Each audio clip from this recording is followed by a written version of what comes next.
Salut à tous et bienvenue dans l'épisode numéro 3 de Juris District. Aujourd'hui, on va parler des Formicidæ, ou des Formicidés si vous préférez.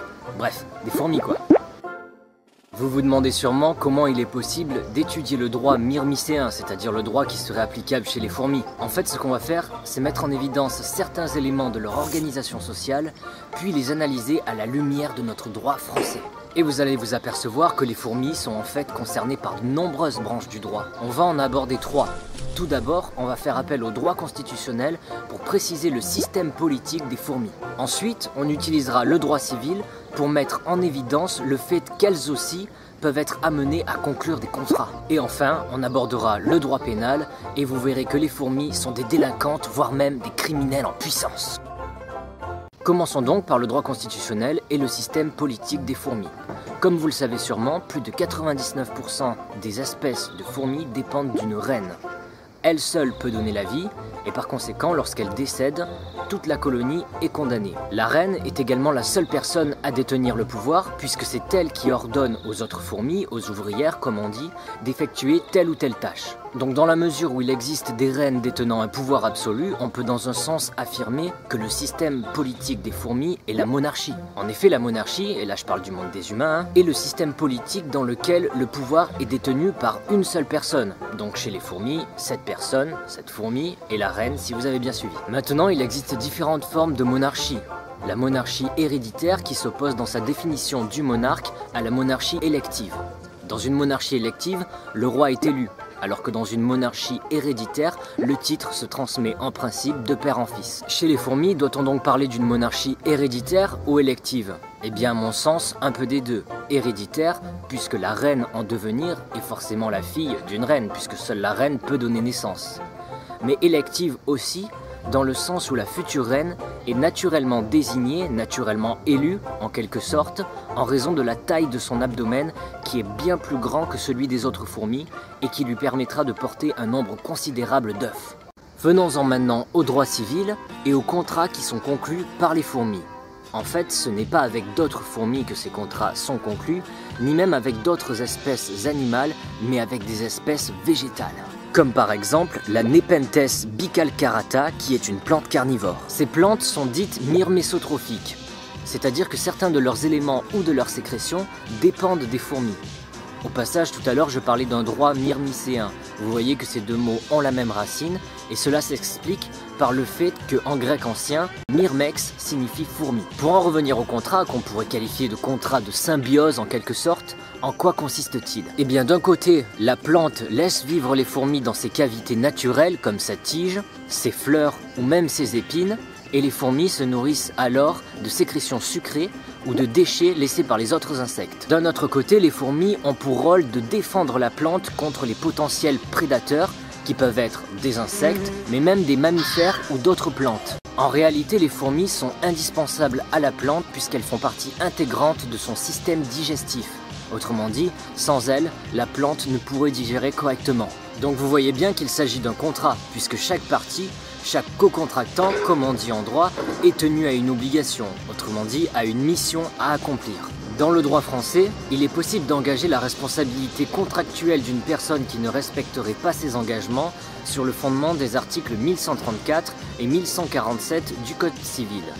Est-ce que cette logique peut maintenant se retrouver chez les fourmis?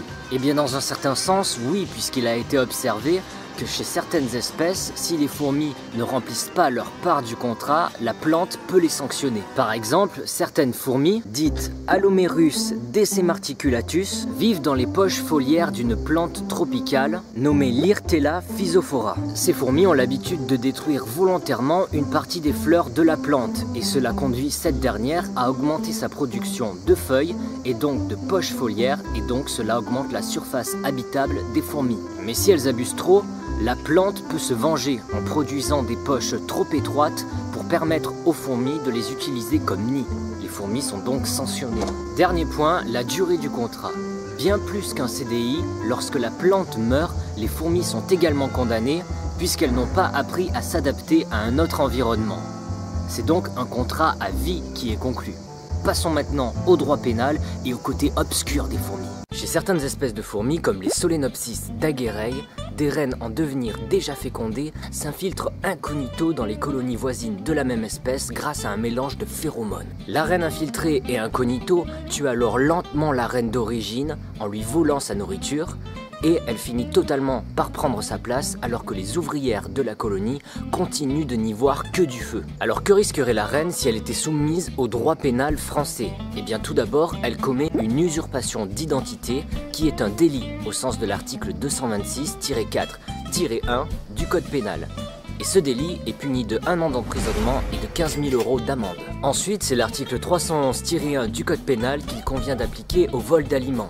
Cet article définit le délit de vol comme la soustraction frauduleuse de la chose d'autrui et punit l'auteur de cette infraction de 3 ans d'emprisonnement et de 45 000 € d'amende. Concernant le décès de la reine privée d'aliments, il s'agirait d'une circonstance aggravante au vol si cette mort était la conséquence de violences ou d'actes de torture comme le précise l'article 311-10 du code pénal. Mais ici ce n'est pas le cas, on est dans une situation particulière puisque la reine victime n'est ni blessée, ni torturée, ni même séquestrée.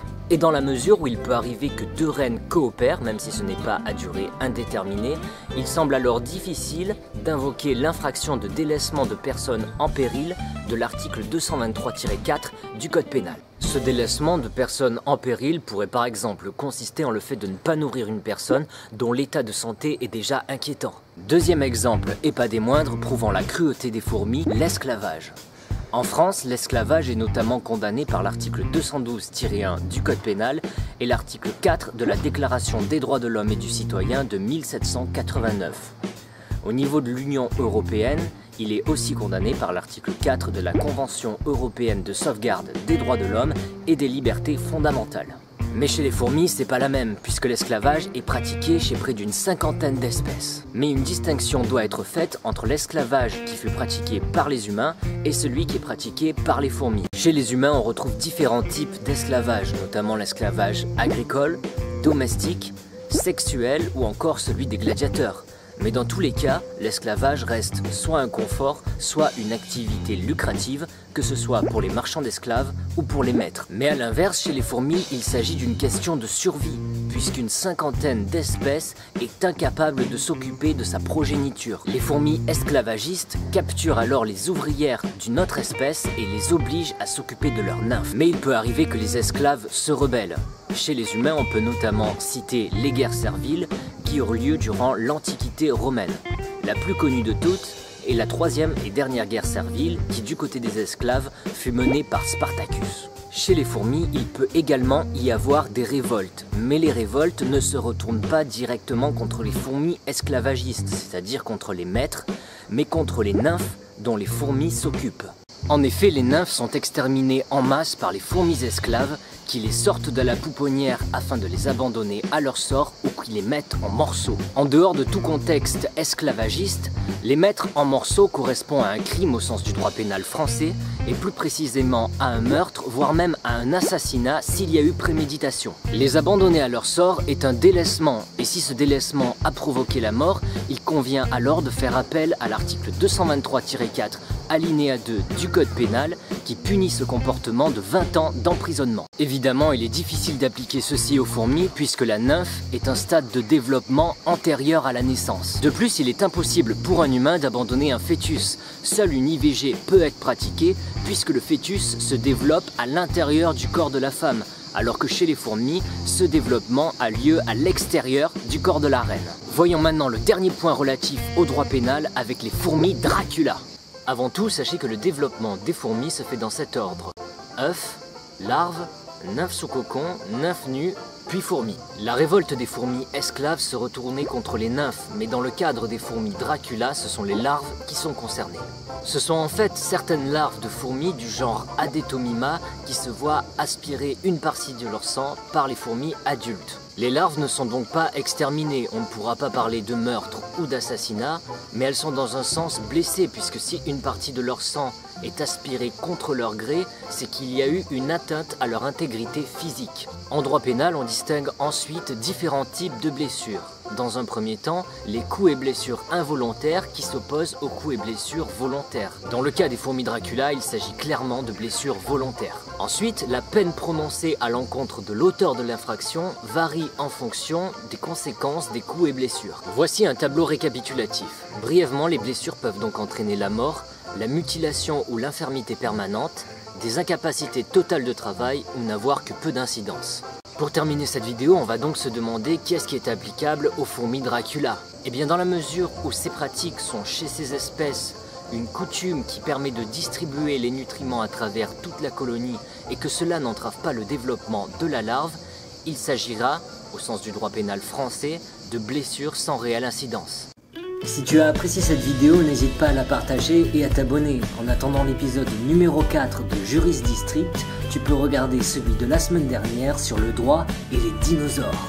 Après de multiples fouilles, il se trouve que vous avez découvert la mâchoire d'un T-Rex, le crâne d'un brontosaure ou encore la colonne vertébrale d'un stégosaure. Mais à ce moment-là, à qui appartiennent ces trouvailles? À vous seul? Au milliardaire excentrique qui a financé les fouilles? Ou à la commune dans laquelle la découverte a été faite?